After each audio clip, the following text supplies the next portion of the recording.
और देखिए मैं सीधा पॉइंट पर आना चाहता हूं। सऊदी अरब, तुर्की और पाकिस्तान के बीच जो डिफेंस डील हुई है, नेटो स्टाइल में जो डील साइन की गई है, जिसकी शर्त यह है कि एक देश पर हमला दूसरे देशों पर हमला माना जाएगा, यानी सऊदी पर हमला होता है वो तुर्की और पाकिस्तान पर भी हमला माना जाएगा, और इसी तरह किसी भी देश पर हमला होता है तो वो बाकी दोनों देशों पर भी हमला माना जाएगा। इस डिफेंस डील के साइन होने के बाद, जिसका नाम मेक्का जॉइंट डिटरेंस एग्रीमेंट रखा गया है, जो एर्दोगन, मोहम्मद बिन सलमान और शहबाज शरीफ के बीच में हुआ, इस एग्रीमेंट के बाद मेरे पास कम से कम 1000 लोगों के ये कमेंट्स आ चुके हैं वीडियोस पे अलग अलग, कि आप इसको किस तरह से देख रहे हैं। इस पूरे जो नया ये एक संगठन बन रहा है, ये जो डील हुई है, इसके पीछे का मकसद क्या है और इसकी इनसाइड स्टोरी क्या है। मैं इसीलिए इस पर ये वीडियो बना रहा हूं, क्योंकि बहुत सारे लोग ये सवाल कर रहे हैं कि आप इसको कैसा देख रहे हैं।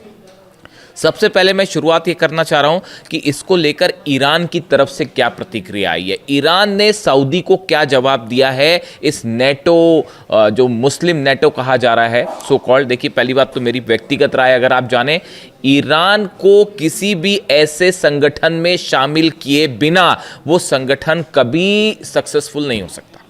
इस बात को आप नोट करके रखिए। मिडिल ईस्ट का किंग अब ईरान है, मिडिल ईस्ट का बॉस अब ईरान है, इस बात को नोट करके रख लीजिएगा। आगे बढ़ते हैं, ईरान ने क्या जवाब दिया है। Iran has reacted sharply to the new Saudi Arabia Turkey Pakistan mutual defence pact, warning Riyadh that a paper agreement with Turkey and Pakistan will not guarantee its security. Iran ने सीधा सीधा चेतावनी दे दी है सऊदी अरेबिया को, और ये कहा है कि अगर कोई पेपर डील आपने साइन कर ली पाकिस्तान या तुर्की के साथ मिलकर, तो ये इस बात की कोई गारंटी नहीं है कि आप सुरक्षित रहोगे। सीधी चेतावनी आई है ईरान की सऊदी अरेबिया के लिए कि पेपर साइन करने से कोई देश सुरक्षित नहीं हो जाता। The landmark deals states that an attack against one country will be regarded as an attack against all three. The warning comes amid escalating Iran-US tension and reports that the Tehran threatened to retaliate against Gulf countries' energy infrastructure if Iranian power plants were attacked. Iran ने एक बार फिर साफ कर दिया है कि अगर Iran के पावर प्लांट्स पर हमले होते हैं तो पूरे अरब देशों के पावर प्लांट तबाह कर दिए जाएंगे, एक भी पावर प्लांट नहीं बनेगा। यानी ईरान ने इस ये जो नया पैक्ट हुआ है सऊदी, तुर्की और पाकिस्तान के बीच में, इसको लेकर ईरान ने बड़ा एग्रेसिव कमेंट दिया है और ये कहा है कि ये असल में, देखिए इसके पीछे बड़ी साजिश है। मैं आपको समझाता हूं, लेकिन पहले ईरान का पक्ष रखना ज़रूरी है कि ईरान इसमें क्या चाह रहा है। देखिए इसमें ईरान की तरफ से 2-3 बातें साफ कर दी गई। पहली बात, सऊदी को सीधी चेतावनी दी गई है। ये काफ़ी समय बाद हुआ है ऐसा जब ईरान ने सीधा सीधा सऊदी को वार्निंग दी है। देखिए अब तक क्या हो रहा था कि ईरान जो है वो अरब देशों को वार्निंग दे रहा था कि अगर हमला होगा तो आपके इंफ्रास्ट्रक्चर पर हमला होगा, या जॉर्डन, बहरीन, या जो है वो कुवैत पर हमले होंगे। लेकिन ये काफ़ी दिनों बाद, आप देखिए पहला मौका है जब ईरान ने सीधा सऊदी को चैलेंज किया है, सऊदी को वार्निंग दी। जिसके बाद ये भी सवाल उठने लगे हैं कि क्या अब आगे ये जंग का रूप धीरे से अमेरिका पीछे हो जाएगा और ये सऊदी वर्सेस ईरान तो नहीं होने जा रहा। खैर अभी इसका कुछ कह नहीं सकते इसको लेकर, लेकिन फिलहाल जो है बात की, ये ईरान का पॉइंट ऑफ व्यू था। अब आप देखिए कुछ चीज़ें बड़ी गौर करिए। डोनाल्ड ट्रंप ने हाल ही में एर्दोगन से मुलाकात की थी तुर्की में। दोनों के बीच में काफ़ी चर्चाएं होती हैं। मोहम्मद बिन सलमान की डोनाल्ड ट्रंप से जो है वो फ़ोन पर लंबी बातें होती हैं, और शहबाज शरीफ और मुनीर से तो होती है। ऐसे में क्या आपको ये लगता है कि ये जो संगठन नया बना है, मेका जॉइंट डिटरेंस एग्रीमेंट, जो सऊदी, तुर्की और पाकिस्तान के बीच में हुआ है, ये क्यों बनाया गया? इसका मकसद क्या है इसको बनाने का? क्या ये इजराइल के खिलाफ संगठन बना है? बिल्कुल नहीं बना, बिल्कुल नहीं बना। इस संगठन से इजराइल के लिए कोई समस्या नहीं है। जब तक अमेरिका बैठा है, ये कोई जो संगठन बना है इजराइल के खिलाफ नहीं बना है। देखिए इसका ईरान को लेकर क्या रुख होगा और इसका अमेरिका को लेकर क्या रुख होगा, ये जो चीज़ें हैं, ये 2 सवाल ऐसे हैं जो बेहद अहम हैं। अगर आप मुझसे व्यक्तिगत राय पूछें तो ये संगठन जो आनन फानन में तेजी से बनाया गया और इन हालात में बनाया गया जब हूती जो है वो नजरान में हमले कर रहे हैं, हूती जो है वो ये दावा कर रहे हैं कि हमने सऊदी के अलाइंड फोर्सेस के 100 लोगों को मार दिया है, हूती ये दावा कर रहे हैं कि हमने 12 टैंकर सऊदी के जला दिए हैं, सारे पोर्ट सऊदी के बंद कर दिए गए हैं और सऊदी का एक बूंद तेल बाहर नहीं निकल पा रहा, सऊदी अपनी रक्षा करने की हालत में है नहीं। ये तो तब है जब हूती हमला कर रहा है, ईरान ने तो हमला किया ही नहीं। ईरान की मिसाइल्स जब सऊदी में गिर रही हैं तो इंटरसेप्टर्स खत्म हो चुके हैं, लगभग जो है बताया जा रहा है 70% इंटरसेप्टर्स जो है सऊदी के खत्म हो गए, अमेरिका वाली जो पेट्रियट मिसाइल्स थी। तो ऐसे में देखिए, पहली बात तो ये कि सऊदी को अपनी चिंता सता रही है, सऊदी ये बात समझ चुका है कि ईरान अमेरिका जो है वो रक्षा नहीं कर सकता, डोनाल्ड ट्रंप किसी भी अरब देश की रक्षा नहीं कर सकते। अब ये फैक्ट है, ये ट्रुथ है, अब इसको लेकर कोई कंफ्यूजन किसी को नहीं होना चाहिए। ये बात हम शुरू से कह रहे थे, ये बात 2 साल से मैं आपको बता रहा था कि अगर आप हमले करोगे ईरान के ऊपर तो अरब पर ऐसा हमला होगा और अमेरिका बचा नहीं पाएगा। 2 साल से हम आपको ये बात समझा रहे थे, लेकिन अल्टीमेटली देखिए वो बात सच साबित हुई ना। तो अब ये पूरा अरब देश समझ चुके हैं, जॉर्डन समझ गया, बहरीन समझ गया, कुवैत, और किसी को शक है तो देख लीजिए जाके इन देशों में बेसिस का क्या हाल है। जहां मर्जी होगी ईरान वहां मिसाइल मारेगा और आप नहीं रोक पाओगे। बात नंबर 1। तो सऊदी को अपनी सिक्योरिटी की चिंता है कि भाई अमेरिका तो कर नहीं सकता तो कोई दूसरी चीज़ से सिक्योरिटी की जाए, तो इसलिए ये एक पैक्ट साइन किया गया है कि किसी तरह से जो है दूसरे देशों से जो है मदद मिलेगी, हथियारों की मदद मिलेगी, संभवतः ऐसा सोचता होगा सऊदी। दूसरी, जब अमेरिका के पास ही हथियार कम पड़ रहे हैं, देख ही रही है आप, खबर देख ही रहे हैं, डोनाल्ड ट्रंप फंस गए और कितना हैसगत से उनकी लड़ाई हो गई, अपने रक्षा मंत्री से ही सब कुछ चल गया वो। तो जब उसके पास हथियार नहीं बचे तो इनको क्या हथियार देंगे वो समझिए बात। तो सऊदी को पहले अपनी सुरक्षा की चिंता, बात नंबर 1। बात नंबर 2, सऊदी को ये भी लगता है कि ऐसा पैक्ट हो जाएगा तो कल को ईरान के ऊपर दबाव बनाना है या हूती पर दबाव बनाना है या कोई ऐसी सिचुएशन खड़ी हो जाए जिसमें वॉर हो जाए मिडिल ईस्ट में बड़ा, तो उस समय तुर्की और पाकिस्तान और दूसरे देश जो इसमें शामिल हो जाएं, और भी शामिल हो जाएंगे शायद, वो दबाव बनाने के काम आएंगे, कम से कम एक सपोर्ट तो देंगे, सऊदी को बचाने की कोशिश तो करेंगे, बायलैटरल टॉक करके और किसी तरह से बातचीत, हस्तक्षेप करके ईरान को रोकेंगे तो कल को ईरान ने हमला कर दिया। तो ये बात नंबर 2। लेकिन जो तीसरा पॉइंट है ये बेहद अहम है, इसको ध्यान से समझिए। तुर्की जो है वो नेटो का सदस्य है, सऊदी नहीं है, पाकिस्तान नहीं है। सऊदी जो है वो नेटो का सदस्य नहीं है, लेकिन तुर्की जो है वो नेटो का सदस्य है। और नेटो क्या कहता है? नेटो का नियम ये कहता है कि एक देश पर अगर हमला होता है तो वो सब पर हमला माना जाएगा। अगर कोई देश जंग में कूदता है और उस पर स्ट्राइक हो रहे हैं तो वो सबके खिलाफ जंग मानी जाएगी। इसी वजह से आप देखिए यूक्रेन जो अब तक सामना कर पा रहा है रूस का, ये क्या यूक्रेन वर्सेस पुतिन जंग हो रही है? ये रूस वर्सेस नेटो की जंग है। अमेरिका हथियार दे रहा है, नेटो के जितने देश हैं, जर्मनी, इटली, ये सब के सब हथियार दे रहे हैं साहब। इसीलिए जेलेंस्की अब तक जंग कर पा रहे हैं, वरना यूक्रेन तो कब का ये जंग हार चुका था। तो ये नेटो वर्सेस रूस की जंग है।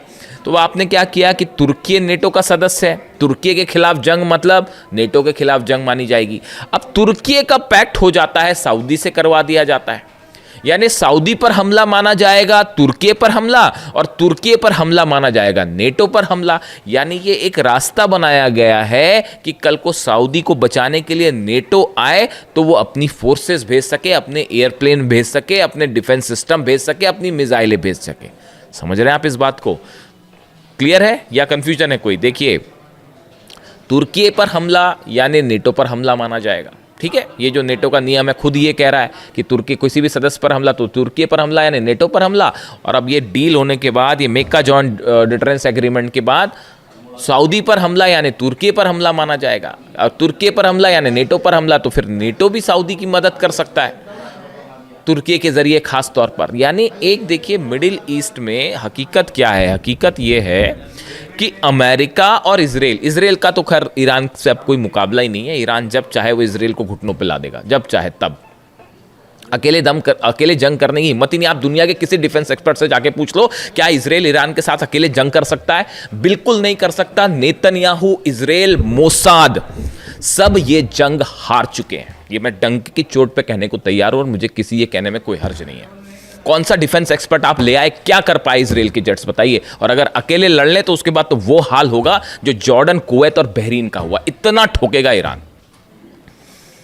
और अभी तो वो सब हथियारों का जिक्र ही नहीं हो रहा है जो चाइना, रशिया ने भेजे, और उनकी जो नई टेक्नोलॉजीज है उसके बारे में तो अभी बात ही नहीं है। बड़े सारे हथियार तो अभी यूज भी नहीं किए गए।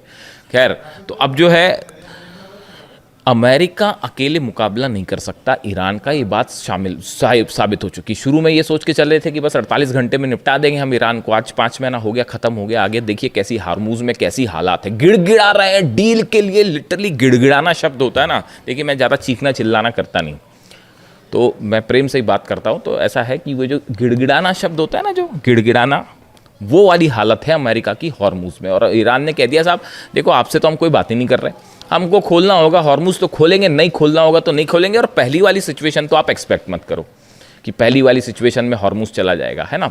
तो अब ये दुनिया, ये मिडिल ईस्ट की एक डेट थी 28 फरवरी, जिस दिन आपने अली खामेनी साहब को शहीद किया था, उसके बाद से अब मिडिल ईस्ट का इतिहास बदल गया and Iran is the boss.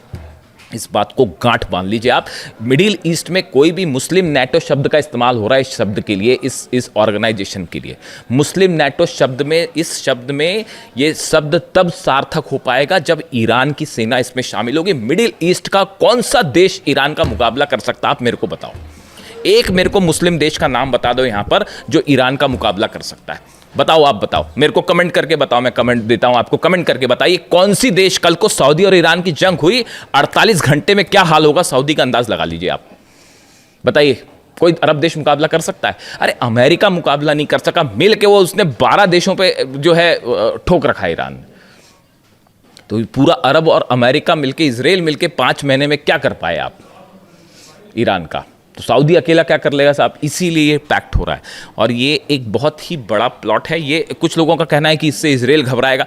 अरे डोनाल्ड ट्रंप हमला करने देगा इनको, जो एर्दोगान से हाथ मिलाते फिर रहे हैं, सलमान से लगातार बात कर रहे हैं, पाकिस्तान से लगातार बात, वो इजराइल पर हमला करने देंगे इस संगठन को? बिल्कुल नहीं।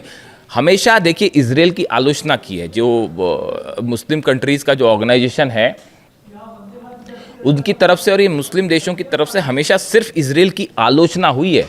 फिलिस्तीन में इतने हज़ारों लोग मारे गए, हज़ारों बच्चे मारे गए, उनकी सिर्फ आलोचना हुई है। वेस्ट बैंक पर लगातार ऑपरेशन जारी है इजराइल का, लेबनान पर लगातार हमले जारी हैं, सीरिया पर ऑपरेशन जारी है, गज़ा में क्या हो रहा है आप देख ही रहे हो, हीनियस क्राइम है, वॉर क्राइम्स हो रहे हैं गज़ा में।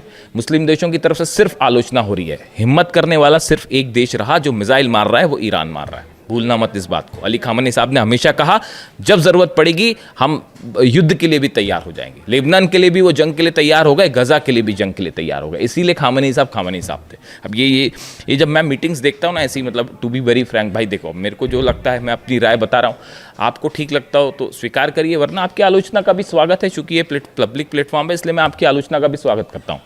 देखिए मैं बिल्कुल ऐसा नहीं चाहूँगा कि कोई मेरी आलोचना करे तो मैं उसको स्वीकार नहीं करूँ, बल्कि हमको दूसरों के विचारों को हमेशा स्वीकार करना चाहिए। अच्छे शब्दों में, साफ सुथरे शब्दों में अगर कोई आलोचना कर रहा है तो उसका बिल्कुल स्वागत है साहब। ये डेमोक्रेसी यही है, ओपन जो विचारधारा है वो यही कहती है कि आप मेरी आलोचना करेंगे मैं बिल्कुल स्वीकार करूँगा। जब ऐसे डील्स में होते देखता हूँ ना, तमाम जो नेता इस पूरी जंग में इन्वॉल्व हैं, चाहे अरब देशों के हो, चाहे अमेरिका हो, इजराइल हो, इन सबको देखने के बाद देखिए ऐसा लगता है कोई भी कदम होता है उसमें किसी तरह की साजिश नज़र आने लगती है।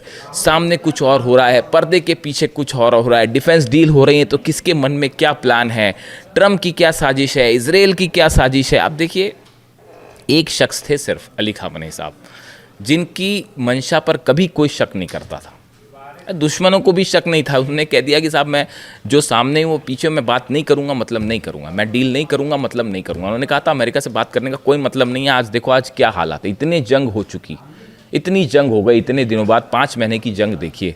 इतनी जंग के बाद क्या वो बात सही साबित हो रही है? नहीं हो रही है कि डील का कोई अंदाजा, बातचीत का कोई नतीजा निकल रहा है? नहीं निकल रहा।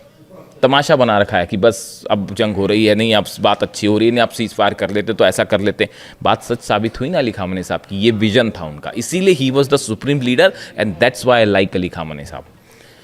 इसीलिए मैं उनकी तारीफ करता हूँ, उन्हें पसंद करता हूँ कि उनका विजन देखिए कितनी क्लैरिटी के साथ है। उनको पता था कौन दुश्मन है, कौन दोस्त है, कौन क्या। इसीलिए उन्होंने कहा था सऊदी को लेकर, वो हमेशा ये चाहते थे कि शिया और सुन्नी के बीच में ये जो एक तनाव वाली स्थिति है ये हमेशा दूर हो जाए और हर अरब देश को ये समझना चाहिए कि असली दुश्मन कौन है। ये बात वो हमेशा समझाते रहे।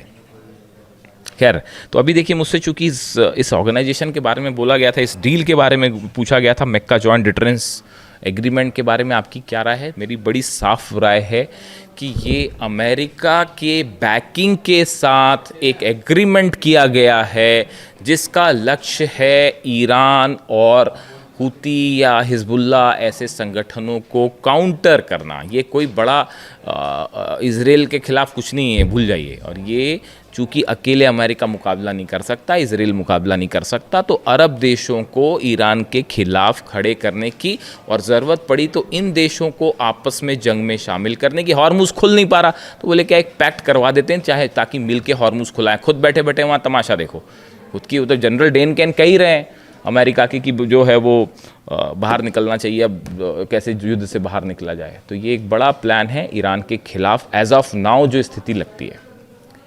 कमेंट करके आप बताइए आपको क्या लगता है, और आपके सारे कमेंट्स मैं पढ़ूंगा और जवाब देने की भी कोशिश करूंगा। Thank you so much.